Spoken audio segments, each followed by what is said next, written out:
Vamos a empezar a modelar. La verdad, no existen reglas para la elección de los componentes. No existen reglas para decir cuáles van a ser todas las variables que quiero contemplar, que quiero tener en el modelo. No existe una limitante para el investigador ni para la persona que está estudiando cierto fenómeno. Uno va a tener que considerar las variables que desee según la profundidad del caso que está estudiando. Lo único que se puede decir es que las componentes y sus variables deben reflejar la parte del sistema real que se quiere estudiar. ¿Qué significa esto? Por ejemplo, si estoy modelando la fragmentación, entonces tengo que colocar una variable que sea tamaño del fragmento, por ejemplo. El tamaño promedio del fragmento. Si estoy estudiando la fragmentación. Pero no voy a poner, si estoy estudiando fragmentación, no voy a poner un nivel de vibración. Eso es otra cosa, completamente distinta. Tampoco pondría separación de la pila de fragmentos de la nueva cresta, por ejemplo, la nueva cara libre, en todo caso. Aunque hay cierta relación, no es la variable fundamental. Si estoy describiendo la fragmentación, tampoco podría poner como variable importante la densidad del explosivo, densidad promedio del explosivo. Es una de las variables, estamos yendo de más a menos, ¿no? Obviamente el nivel de vibración estaba muy lejos de una variable en fragmentación, fuimos con la distancia de separación de pila de la nueva cara libre y ahora estamos con densidad del explosivo. Es parte sí, pero no es lo más importante. Pero sí podría poner como una variable que describe bien el proceso de fragmentación, que está dentro incluso del resultado de fragmentación, el tamaño promedio de fragmento. Esa sí sería incluso mi variable principal.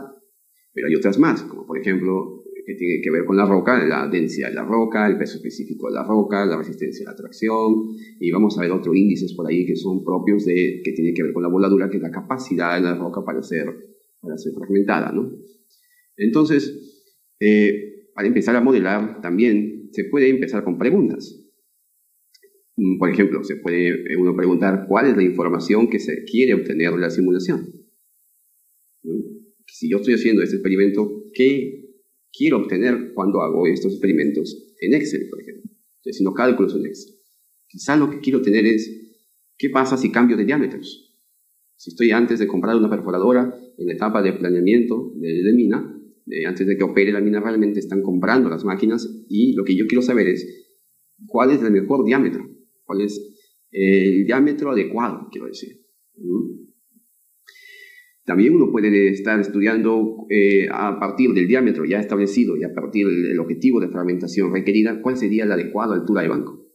Entonces, la simulación es en este punto muy importante porque nos permite elegir en la práctica no solo las máquinas, sino incluso los materiales, los consumibles, los insumos, y eso va a ver con los costos y el tiempo de operación de la mina. Bueno, también uno se puede preguntar, ¿qué parte del sistema real la origina? No todas las partes del sistema real originan información. Por ejemplo, en el sistema real es muy importante la ubicación de las fallas y las estructuras se están usando a favor de la cara libre o en contra de la cara libre. Eso en el sistema real es obvio. Pero si estoy analizando vibraciones, ¿no? Y mi variable principal es el nivel máximo o pico partícula a cierta distancia, ¿tendrá algo que ver hacia dónde está usando? ¿O tendrá más que ver el grado de fracturamiento, la distancia, la carga operante quizá? Entonces, no todas las partes del sistema, por más importantes que parezcan o que en ciertas condiciones pueden ser realmente muy importantes, como les dije, el rebusamiento de las estructuras, nos van a dar información necesariamente sobre lo que estamos estudiando. Entonces habrá que ir respetuosamente dejando de lado esas variables que por el momento no se tocarán. Por ejemplo, el ángulo de talud. ¿Tendrá que ver con la fragmentación? ¿En qué grado tiene que ver el ángulo de talud con la fragmentación? Sin embargo, el ángulo de talud sabemos que tiene mucho que ver con la escalabilidad, con el grado de seguridad que uno tiene para que no exista peligro de deslizamiento del talud, la estabilidad del talud, ¿no? Pero bueno, las ventajas de la simulación. La simulación puede ser usada entonces para estudiar sistemas existentes sin interrumpir las operaciones en curso. Desde luego, si yo ya he hecho un banco virtual, un explosivo virtual, he cargado los modelos matemáticos que explican la interacción explosivo-roca, no necesito parar la voladura en la realidad, en las operaciones, para poder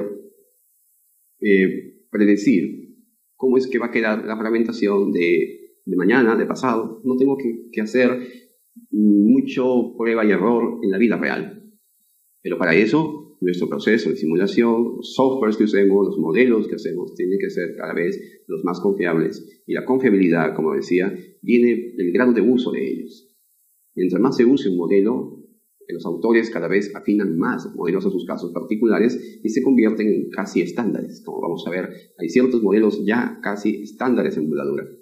Entonces, uno, cuando aplica estos modelos de manera computacional, obviamente no tiene que parar la vida real para probar. No es como un laboratorio de partículas, no es como un laboratorio de ensayos químicos, ¿no? Donde uno hace en la secundaria, uno hacía el ensayo en un tubo de ensayo, ¿no? Allí sí era real, pero la simulación a través de la computadora nos permite predecir sin daños, sin tener los peligros mismos que implica la operación real, poder predecir el comportamiento del sistema.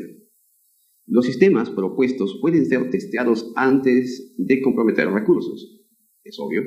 Entonces sabemos que no estamos gastando un explosivo real, no estamos para probar. Si decía, ¿qué pasa si cambio de explosivo estoy inventando números de 5 3/4 a 6 1/8? ¿Qué pasaría con la fragmentación?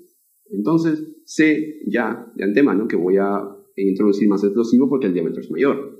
Quizá mi factor de potencia suba un poquito, pero quizá mi fragmentación también se vea mejorada. Entonces, son preguntas que estoy todavía poniendo de manera de hipótesis, pero no estoy gastando explosivo de más. En la práctica, no estoy esperando que eso se dé el día de mañana en la voladura de tal banco, sino que estoy haciendo mis cálculos en Excel o en MATLAB o en un software específico para eso. Estoy introduciendo las nuevas variables de diámetro mayor y veré qué es lo que pasa. No estoy comprometiendo entonces recursos, más que un computador y un buen modelo, que como hemos visto, cuando es un buen modelo que se va afinando. Permite identificar los cuellos de botella. Bueno, en el caso de nosotros, que somos los ingenieros de la voladura, los cuellos de botella no es una frase muy usual. Vamos a ver que sí se puede aplicar. Pero la frase cuello de botella se usa mucho en la teoría de colas, en los procesos de carga y acarreo, donde hay esperas, donde hay obstrucciones, ¿no? Sin embargo, si uno se pone a pensar en voladura, sería una obstrucción tener una mala fragmentación, porque está originando una demora en el proceso de excavación, ¿no? También puede decirse un cuello de botella si uno ha hecho un mal diseño en el secuenciamiento de iniciación de la voladura, la secuencia de detonación de los taladros que vamos a ver luego, y en ese caso se tiene un problema más que de fragmentación, muchos otros problemas, incluso de seguridad. Entonces la frase cuello de botella también es aplicable a nuestro caso. ¿Qué pasa? ¿Qué otra ventaja de la simulación? Es que nos permite profundizar el conocimiento de cuáles son las variables más importantes para el rendimiento del sistema. Como dije antes, ya hay que ir dejando de lado ciertas variables que vemos que no son importantes y nos permite saber entonces con cuáles debemos quedarnos, ¿no? Esto ya es un poco redundando el tema. ¿Qué nos permite entonces? Modelamiento y simulación. Modelar complejos sistemas de forma detallada. Dije que los sistemas más fáciles de modelar son los lineales, digamos determinísticos, donde una ecuación o un grupo de ecuaciones que recibe un número de entradas de variables produce una información de resultados. Por ejemplo, densidad explosivo, densidad de la roca, densidad del explosivo, y al otro lado tenía el tamaño promedio del fragmento. Entonces es un input y luego como salida tenemos tamaño del fragmento. Parece simple. Y muchos modelos trabajan con solamente esta lógica. Pero si uno tiene como problema los gases de detonación, por ejemplo, uno se da cuenta que la formación de gases nitrosos, por ejemplo, que es un tipo muy común de gases, no solo están relacionados con el explosivo. no solo se produce porque el explosivo está inadecuadamente balanceado respecto al oxígeno, sino que también se producen por las condiciones en las cuales detona. Si detona en un taladro con agua, por ejemplo, puede darse el caso de gases. Si detona en condiciones de inadecuado confinamiento, es decir, donde no hay forma de taladro que confine el explosivo, que no está encapsulado, sino que está esparramado de alguna forma dentro del taladro, imperfecto, con oquedades, entonces también se puede dar el fenómeno de los gases.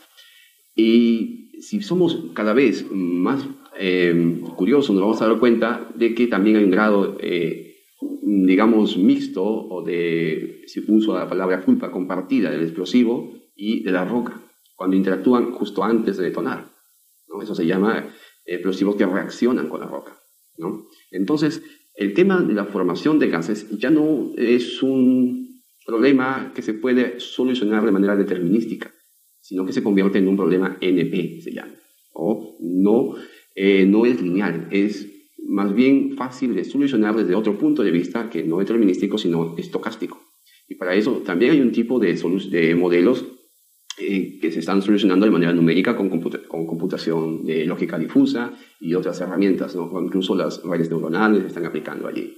Pero bueno, en fin, los modelos, la computación y la modelización nos permite modelar sistemas lineales, simples y también los complejos. Como hemos visto antes, estamos resumiendo en esta parte, nos permite describir el comportamiento del sistema, que ya hemos visto que hay una descripción informal y hay una descripción formal. Luego, nos permite construir teorías, hipótesis acerca del comportamiento del observado. ¿Qué quiero decir con esto? Que puedo decir que mi teoría acerca de la formación de gases de detonación es que no tiene que ver con el explosivo, sino con las condiciones de detonación.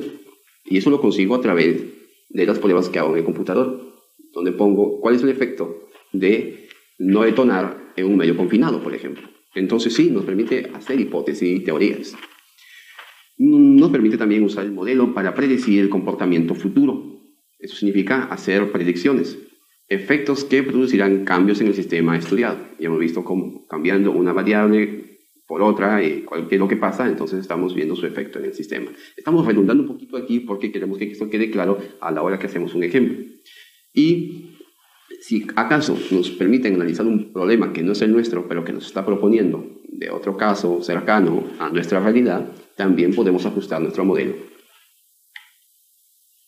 Pero, como todo, en la vida, incluso las cosas reales y las cosas que el hombre crea, y las cosas soft o virtuales que están en el computador, los programas, hay ventajas y desventajas, ¿no?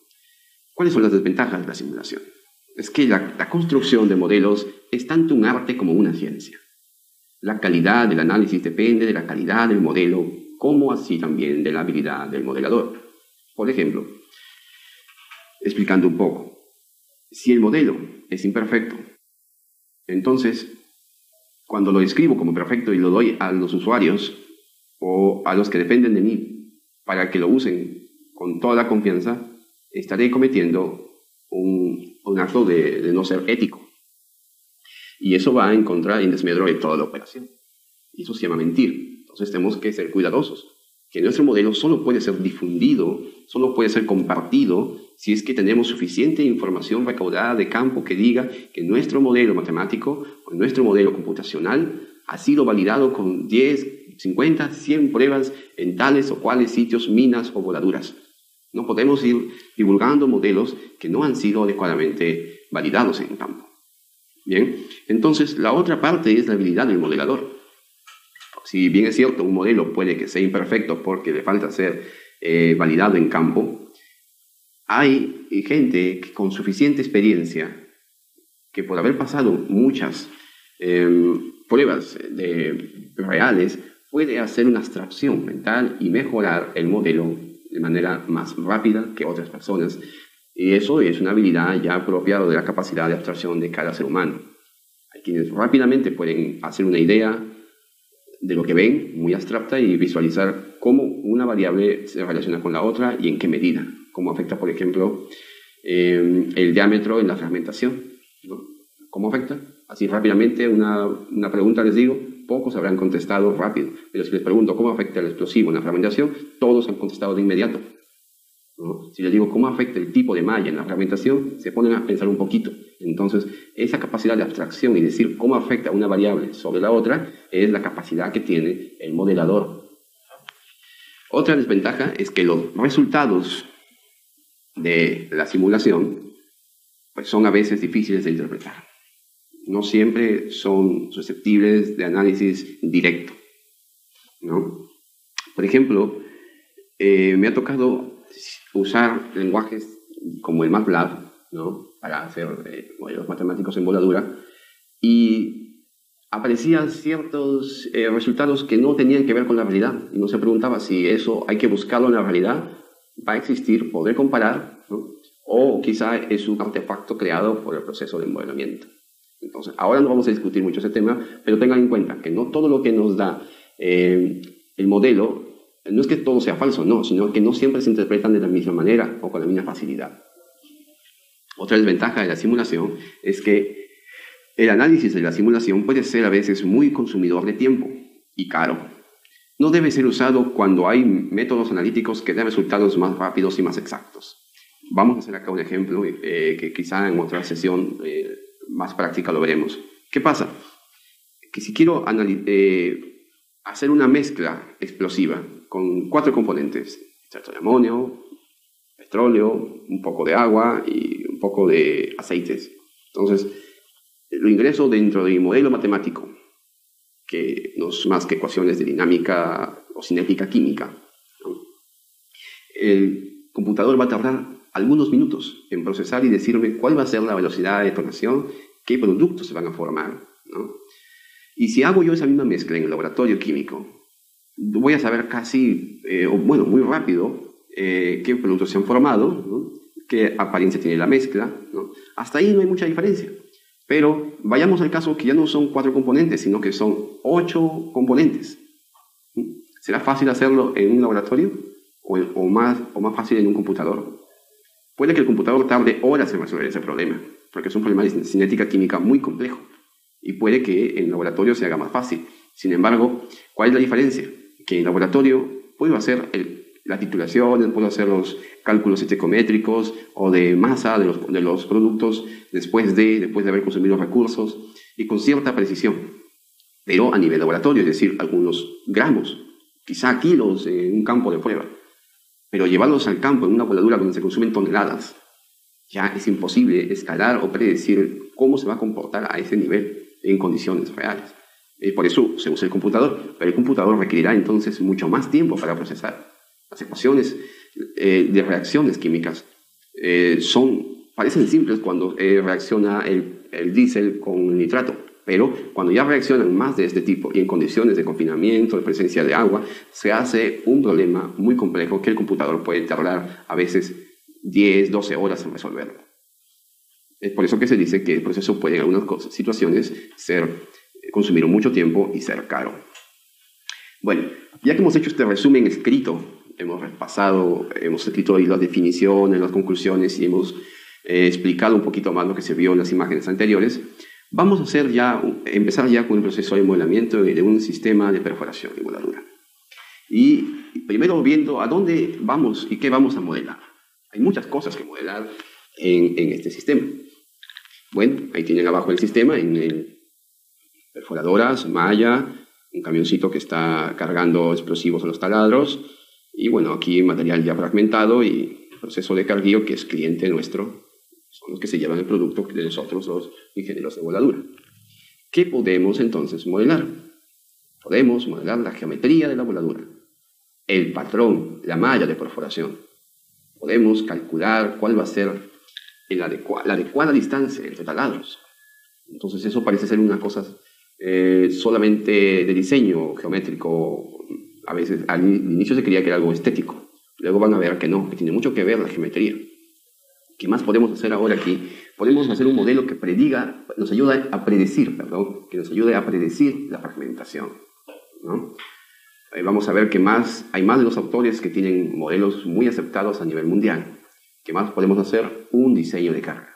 Aunque parezca sencillo, este simple dibujo de taladros cargados con explosivo es de mucha importancia para el operador y para nosotros también, a la hora de analizar qué es lo que va a pasar en esa zona que está justo al lado del contorno del talud, ¿no? ¿Qué más podemos modelar? Antes de pasar a las demás cosas que podemos modelar, quiero hacer una explicación desde mi punto de vista y de muchos investigadores también en este campo. He resumido allí un poco las etapas del proceso de voladura. Todo inicia con preparar el área de voladura, ¿no? Que quede adecuadamente limpia, nivelada, ¿no? Luego hay que perforar taladros, pero que siguen un patrón, una malla. Pero ¿quién hizo ese patrón? ¿La perforadora? ¿El perforista? ¿Quién hace el patrón o la malla dibujada? ¿Quién lo diseña? Un área, un ingeniero que está en oficina, hace un diseño de voladura que incluye el patrón de perforación. Bueno, digamos que ese plano, ese diseño ya lo tiene el perforista, o la máquina perfora de manera automatizada con una malla, o un archivo que se ha enviado a su procesador o a su computador y está perforando. Ya tenemos el taladro listo, luego se carga con explosivo cada uno de los taladros, ¿no? ¿Cómo se carga? ¿En qué cantidad, en qué forma y con qué explosivo? También es trabajo que lo hace un diseñador de voladura. Luego se da la detonación. ¿Qué es lo que pasa aquí? Hay una secuencia de detonación. También, ¿quién lo hizo? El ingeniero diseñador de voladura. Pasa la voladura y empieza la excavación. Hay una evaluación de resultados. Antes de la excavación hay evaluación de resultados previos mediante análisis de imágenes digitales, un poco de vibraciones para ver cómo quedó el tema del cuidado de los taludes, fallas cercanas. Toda esa evaluación de resultados lo ve el ingeniero de voladura.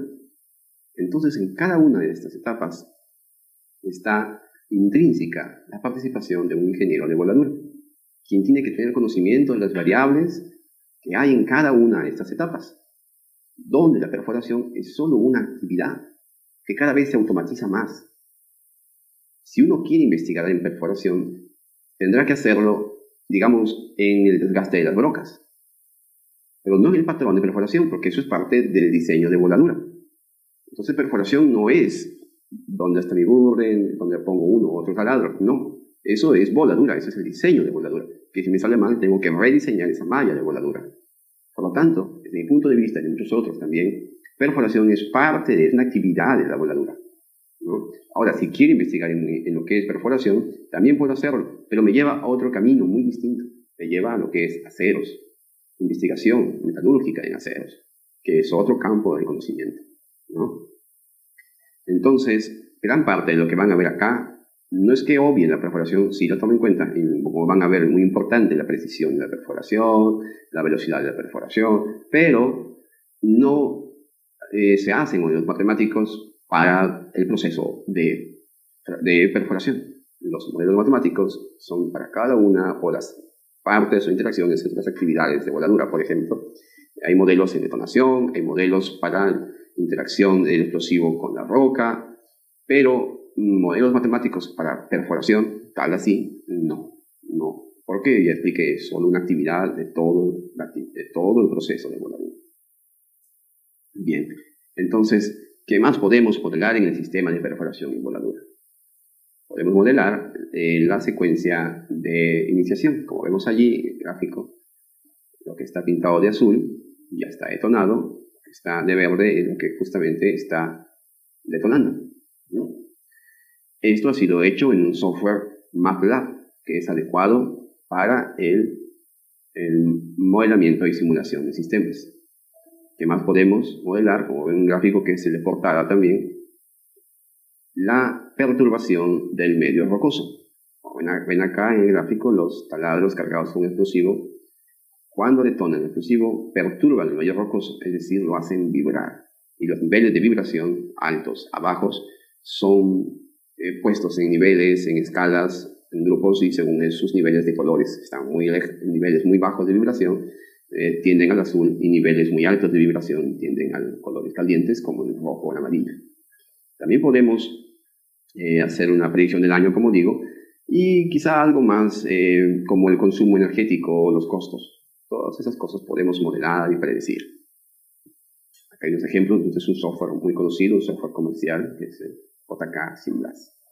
Y el de arriba es un software hecho por nosotros, que es el PIRCAP, que hace todo lo que es predicción o perturbación del medio rocoso por el explosivo.